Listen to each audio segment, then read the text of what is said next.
here's the thing, is like, I have been doing, next topic is shadow work. Yes. Yeah. Shadow work. Okay.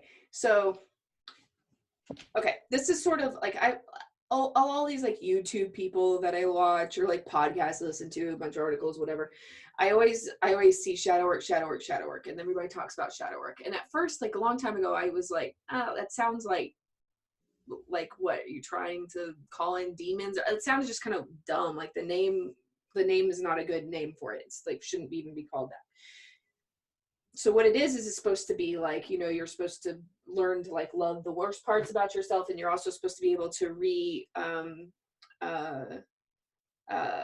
like you're supposed to integrate your entire self, basically. So here's some, like, I did some exercises in it this week. So I actually think I feel pretty good now, although it took a couple of days before I felt good. So what I did is like, this one was made up by me, but like integrating different exercises of other people that I've heard.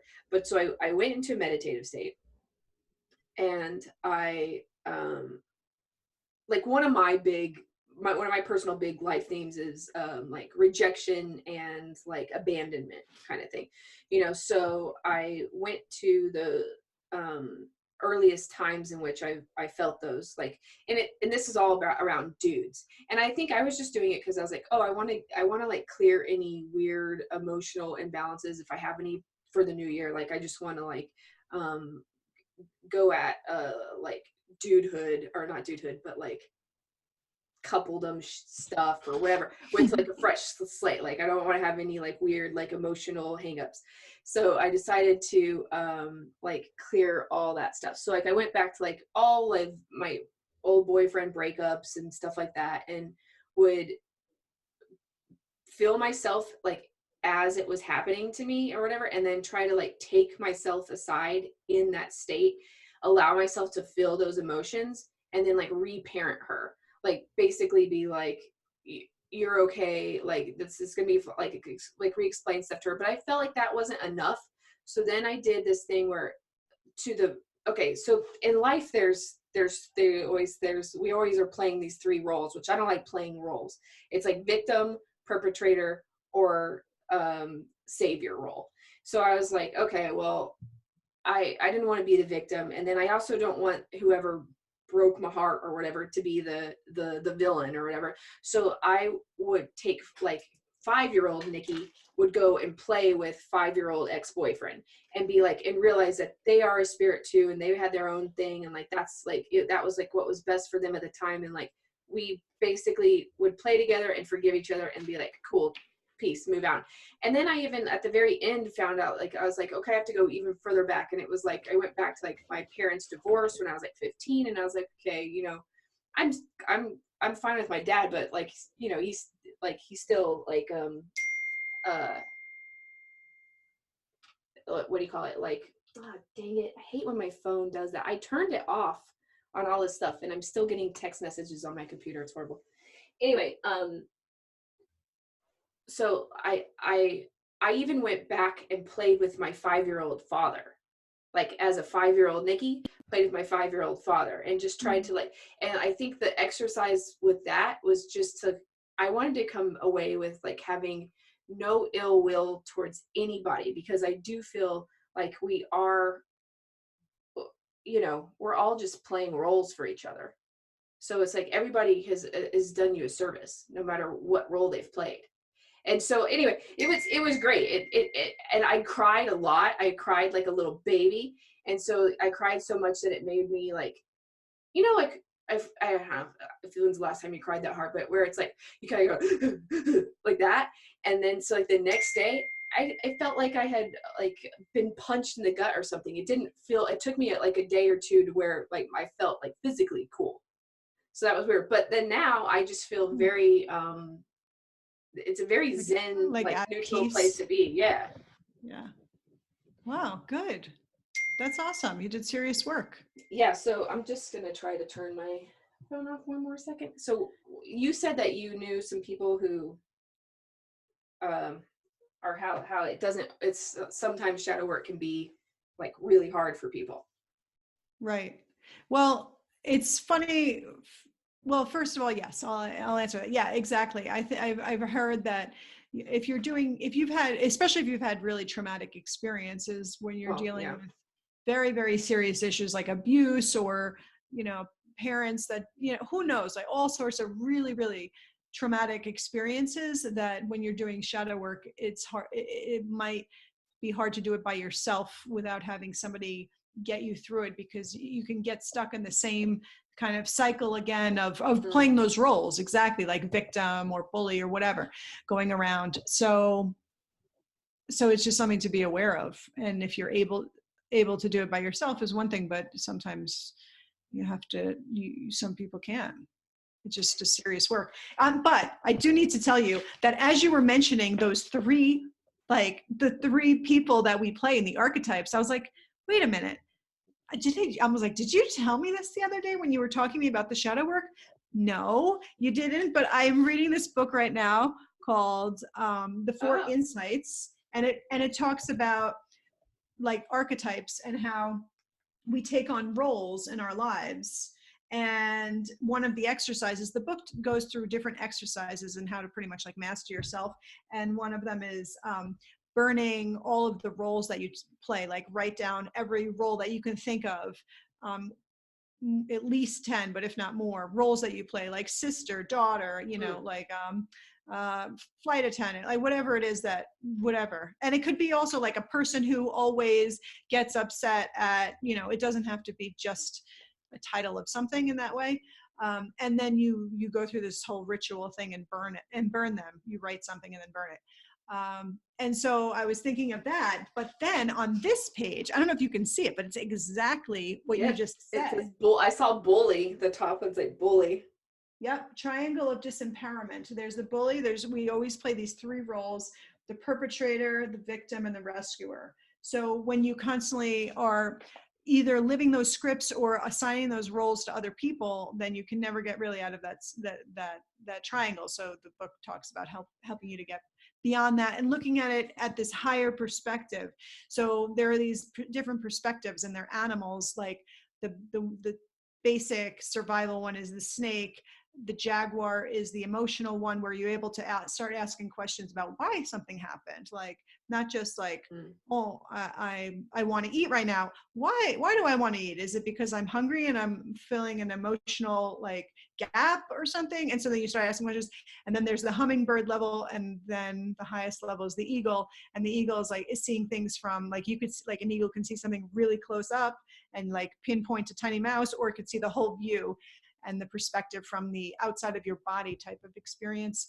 I don't remember well what the Huh. hummingbird is, That's but those kind are of the cool. two higher levels. But that's where the level of like getting rid of that triangle, getting outside the triangle and looking at it from a different perspective. Well, see, I want to try to be outside the triangle. Like, I don't want to be a savior to anybody. I don't want to be a victim. I don't want to be Exactly. a perpetrator.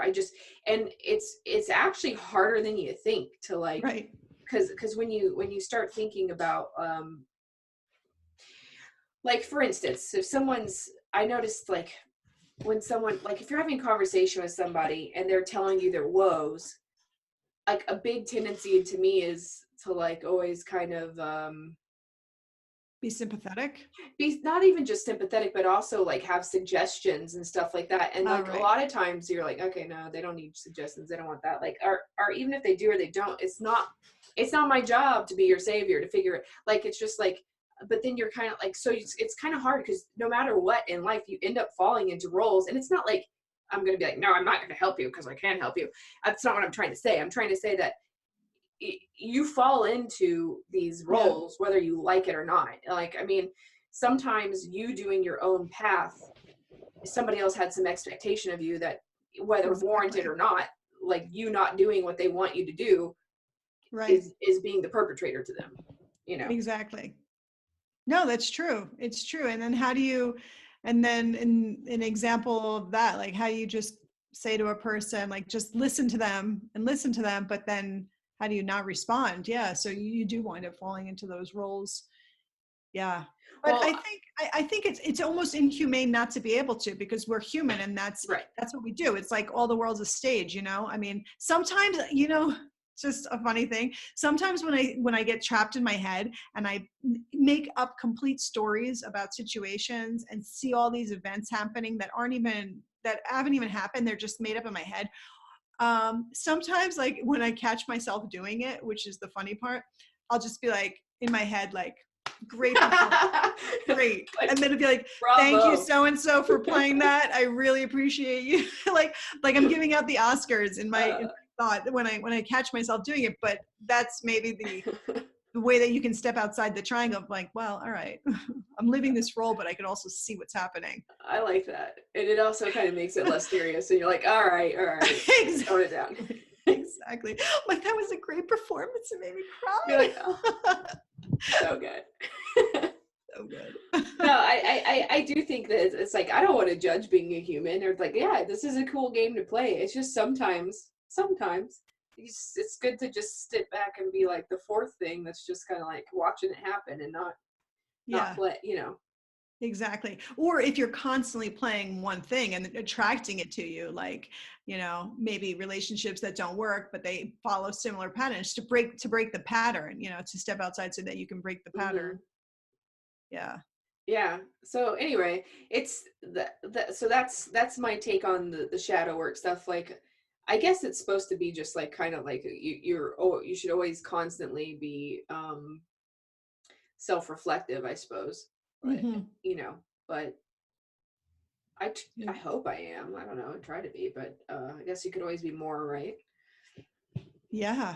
That's what I'm looking into right now with Joe Dispenza's work. I'm watching the live series. Well, it's not live, but anyway, the one of his older or recent conferences with being beyond supernatural or being supernatural, and it's Is it on a YouTube? meditation. It's on it's on Gaia, but it's on Gaia. It's not on just Gaia. It's under events, past events. So it's a past event that he hosted, and it's a weekend. Like he does like long week workshops, but this one was just a weekend, and you have to do like the preliminary weekend ones in order to do the longer ones, and the longer ones are for master level. But a lot of what we're just doing right now, each episode is like an hour and a half or 2 hours, and then usually there's a meditation at the end of it. But he calls you out on every single thing. I mean, not you, but like The people or whatever. Yeah. just about how we are, about how our brain works, because he's just been doing this for 25 years, studying brains and meditation, but not just that, but just how people break patterns. And the biggest thing is to watch your thoughts all the time, and just to constantly say, oh, I'm falling into that pattern again, or I'm doing that again, and then just stopping yourself in it. Because when you actually stop yourself and you're aware of that thought or that action, then just being aware of it already is changing neuron connections and changing and breaking old connections, because you're rewiring your brain. You're actually like breaking that, because you haven't fell into that trap again. So if you're like, oh, I'm sitting in traffic, this stinks, this is so annoying, but you find yourself doing that, and you're aware that you're doing that, and like you can start to actually change that, and then you're actually changing pathways in your brain, which will make change more realistic. So yeah, I think that's the first thing, is being aware. Yeah, I think I was listening to Eckhart Tolle, a video of his the other day, and he was saying something similar about how like he realized that he was silent for, I don't know, like he didn't talk to another human being for like a couple days, and then he was like, he realized that there was a constant conversation in his head the entire time. He didn't feel that he didn't talk to somebody. And I did that yesterday. Like I maybe had like very limited I didn't have any phone conversations, or I had very limited interactions with human beings. And I was kind of like going like, you don't feel it. You don't even notice it, because you're constantly having like some internal dialogue going on.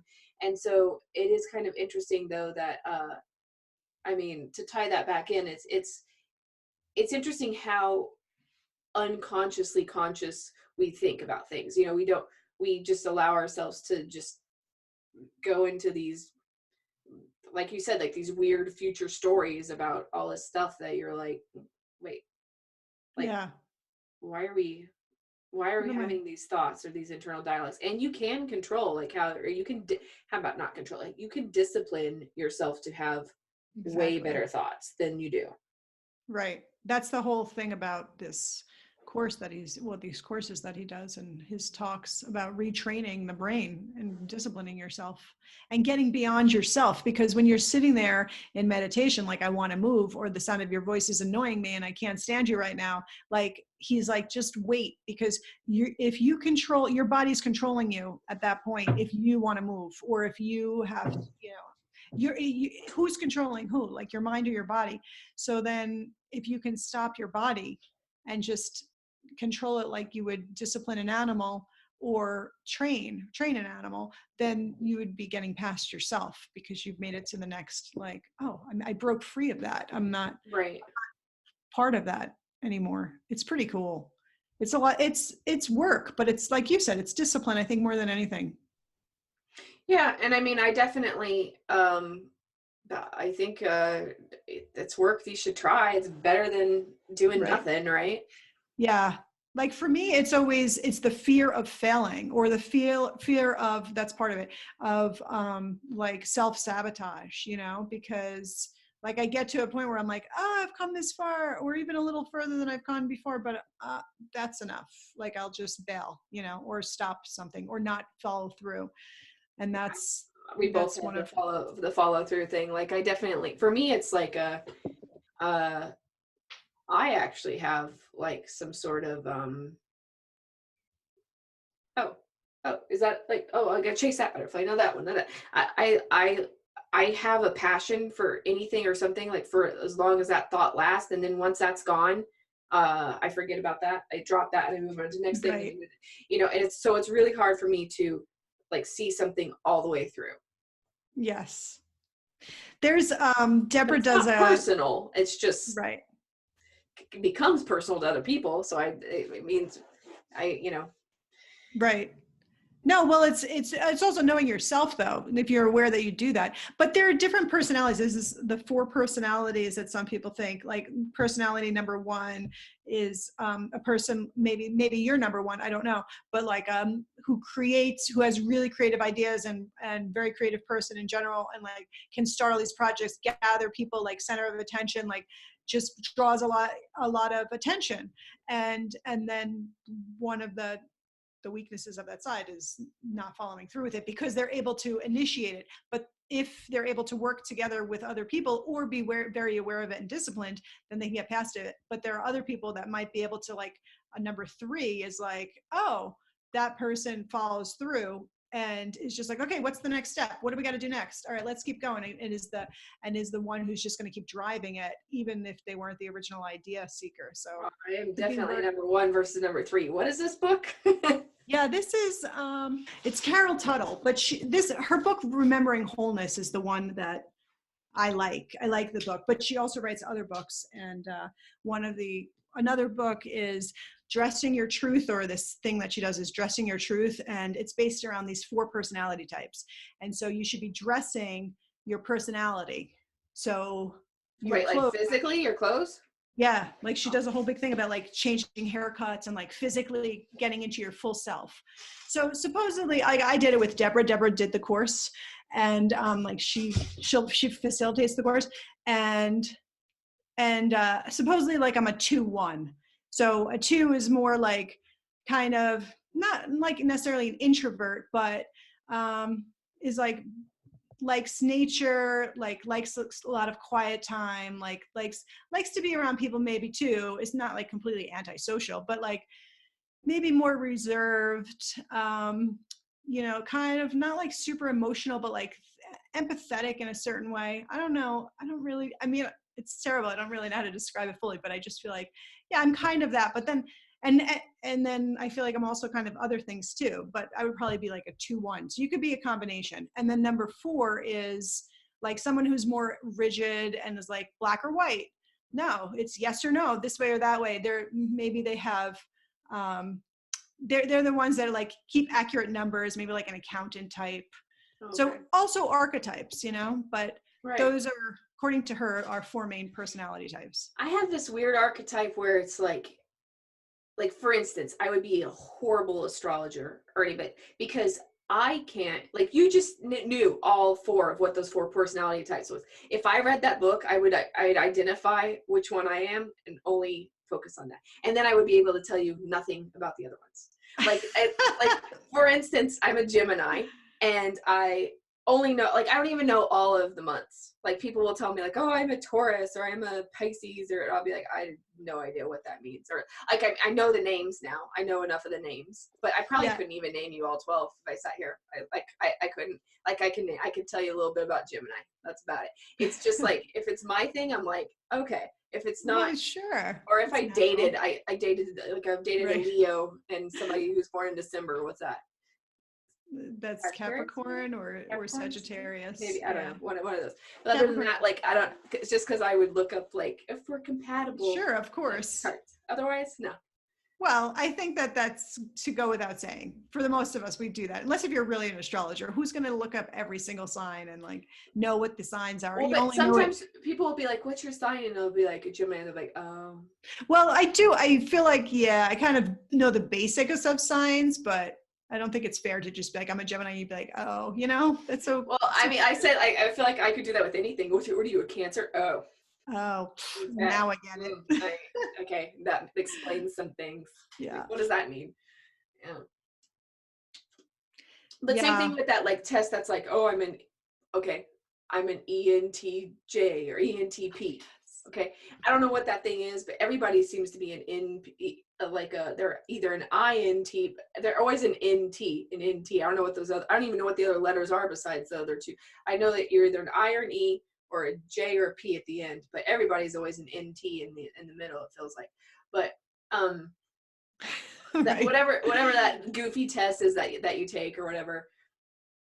Yes, I remember. I took it out last year, for work. Are you an introvert or an extrovert? I'm like, I can't memorize all this stuff. I like astrology stuff, and it's a lot of information. Well, it helps you to know yourself. I think it's for me. It's always. But does it? It also kind of is a separation tool, though. In the end, it's kind of like, you could be like, yeah, sometimes you're being an introvert, but sometimes you're just being a jerk. Like, yes, that's true. Right. Like, don't just be rude just because you don't like to be around me. Like for instance, I remember like I had using it as an excuse. Yeah, exactly. Like, I had a boyfriend who at one point would just like, this was in college. This was like a young boyfriend, but it was like he would come into my mom's house and like just go back to my bed. Like, he wouldn't even say. We would all be sitting in the living room. He'd like come in the front door, walk past like me and like a couple of my siblings, and I'm like one of 4, and then my mom or whatever, and then he could just go back into my room, and they'd be like, did he just? I'd be like, yeah, I guess, I don't know. And it'd be like, he'd be like, oh, sorry, I just don't feel like being around people all the time, or I'm like, that's like, no, introvert does not equal you could be rude. Those are not. No, yeah, totally not at all. No. But I do feel like a lot of people like use these archetypes as crutches. Yeah. Where they're like, okay, well, this excuses the way, like, how I can behave. Well, I think that's part of what the book that I'm reading is talking about, because it's like, well, you use that as an excuse for always being the victim. Oh, these things always happen to me, and it's just so terrible. I don't know why we find these guys, or like whatever. Woe is me is the world, and then you're using that as an excuse. Or if you ever tried to not? I don't like to give advice either, because of the same reason why you just said. Like, first of all, people don't take your advice, so what's the point of even giving it to them? That's true. Like, unless if they ask for your advice, probably advice is not wanted, so don't even give it. So recently a friend was telling me that she said that she didn't really like, not that she didn't like where she lived, but that it wasn't like her thing. So I was thinking, but if I would offer something, or if I had said something like maybe, or not either agreeing or disagreeing, I felt like there wasn't any way of changing her mind about what her thoughts were to it, because she was kind of married to that thought. So I See, was, this is a yeah, lesson that's taken me this is like a 2019, maybe like a little bit 18, a little bit 19, like lesson where I'm kind of like, yeah, stop giving people advice, Nikki, especially unsolicited. yes, exactly.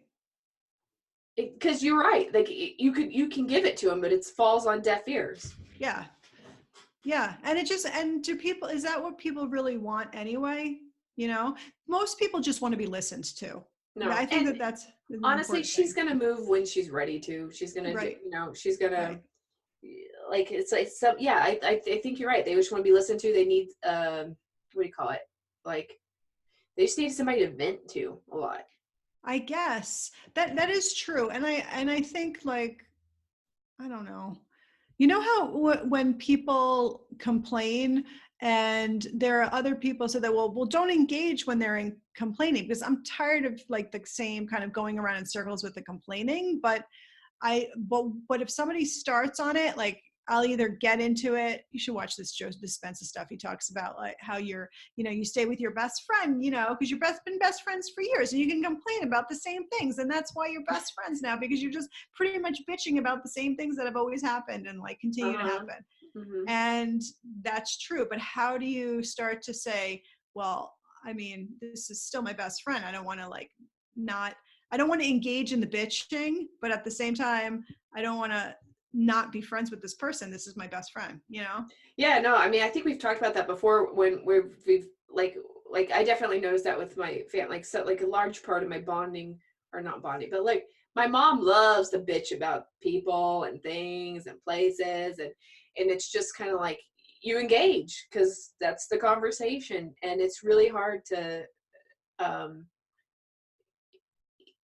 I I do like for with her I would just like point it out to her a lot of times, but then I also noticed that sometimes I made her feel bad, and I didn't like making her feel bad, or Right. because I'm on like a journey to maybe not want that doesn't mean that that's what she's into, you know. Yeah, that's true.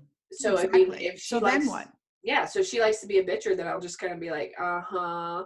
Like, I mean, I just try to like, if I can, instead of like telling her stop doing that, or like this is why I don't want to do that, I'm not going to parent her. Like I've decided to just kind of be like, okay, find something. I have other things that me and her are interested. Like we went to Egypt together. We have like a bunch of. She's interested in the archaeology stuff. So I'll just be like, oh, look at this new thing I found or whatever, and then I'll start talking about that, and then we can start talking about all of like ancient history and stuff like that. I veered away from people, places, and things that I just because I can't handle the bitching that goes nowhere. Nothing Right. changes. It's just the same thing. Exactly. Yeah, yeah, exactly. It's hard. Well, I feel like even now being negative, being like, it's hard to change. It's hard to know what to do. I feel like No, that's my same bitching but story. you can change. The only person and the only thing you have control of in your life is yourself. Like you have Right. no control on how somebody else is going to react or take or handle anything you say. So all you can do is kind of just be like, okay, well, in the past I have responded to their things like this, so I'm going to try this. I'm going to try. Like you just like it's like making a soup or something. You just got to try adding different ingredients. Like with that Right. person, figure it out like what it is that you're gonna. You know, Yeah, that's a good analogy. it's interesting because I was watching this thing the other day. I ended up turning it off. Like it was some YouTube with this Lewis, I don't know, he's like an ex football player, which like he's like the host kind of. It's his podcast, and he was interviewing this girl who was talking about like she's the same age as me, and she's some psychologist or some psychiatrist, and how you need healthy boundaries from people, and that's why she doesn't talk to her family anymore and her family and this and that. And I was listening to that going like I just had to turn it off because I don't agree with that because we all here's the thing if you like people are difficult, okay, we're all difficult, so like if people if you don't like a certain person or whatever, guess what, the world's going to send you that same person in another form.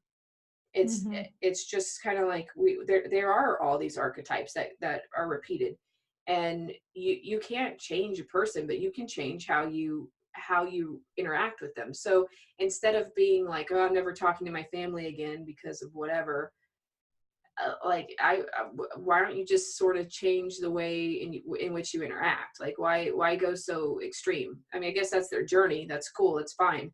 But I wouldn't be selling that on a podcast or a YouTube thing. And Yeah. yeah, and that there is a whole big movement on, just cutting out all toxic people, or cutting out, people that don't serve you and all this. I get that to an extent. Like, you can cut out the interaction you have with it, but there are still also humans who are hurting and suffering. And all I'm saying is, like, just kind of like learn how to make their thing not bother you, because Hmm. ultimately, if you think they're so toxic and they're so negative and all this, a lot of that too is like your judgment. Hmm. Right. Well, it's true. I think it's pretty complex because at what point do you think I have to let go of a toxic person because they're really keeping me back and I need space, and maybe I could go back to them eventually, but you have to give yourself years even before you can heal to be able to interact with them in a different way. Sometimes you have to remove yourself from the situation. So I don't completely disagree that she needed to do that. I don't know. I'm not going to judge anybody's Right. case, you know? But Yeah. on the other hand, I see what you're saying. If you once you change, then you're going to interact differently with that person anyway. So it's always about self work, and it's like, well, okay, as soon as again, once I change and look at things differently, or if I'm able to change, I'm not going to attract those people in my life anyway. They won't come energetically because I'm a different energy. So if you as you change your energy, you're just not going to be attracting that type of person anymore. So if you cut out a person and then make change, and then you won't attract that same type of person again. Yeah, but I mean, there's still like the general public. Like, we all still have to go to the grocery store. So, you just Right. gonna, Yeah, but yeah, you don't have you don't have relationships to with you people don't have you to have a don't. Yeah. relationship, right? Yeah, just small interactions. But Yeah. Those are yeah, tough and those are challenging enough. We're they can human be. people. Yeah. Yeah, I yeah. know. I mean, everybody's all holy until they leave their house. It's easy to, when you're at home, you're like, all right, I'm in my own energy, I got my own thing. And then all of a sudden you have to go face the real world and you're like, oh, okay, now it's going to be put to the test. I got to put into practice what I've been practicing. Oh yeah. I mean, like the other day I was at an airport. I think I was in LaGuardia, and I had some ground time, and I was sitting there. I was there first. Let me just preface that. Like, there was this empty row, and I sat like two seats over.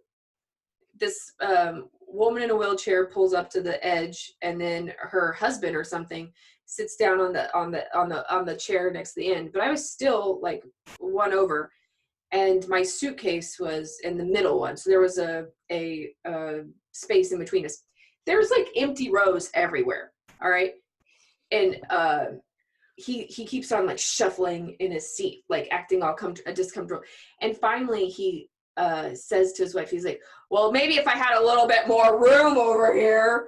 And he was like talking, like basically telling me to move my suitcase from that second seat or whatever.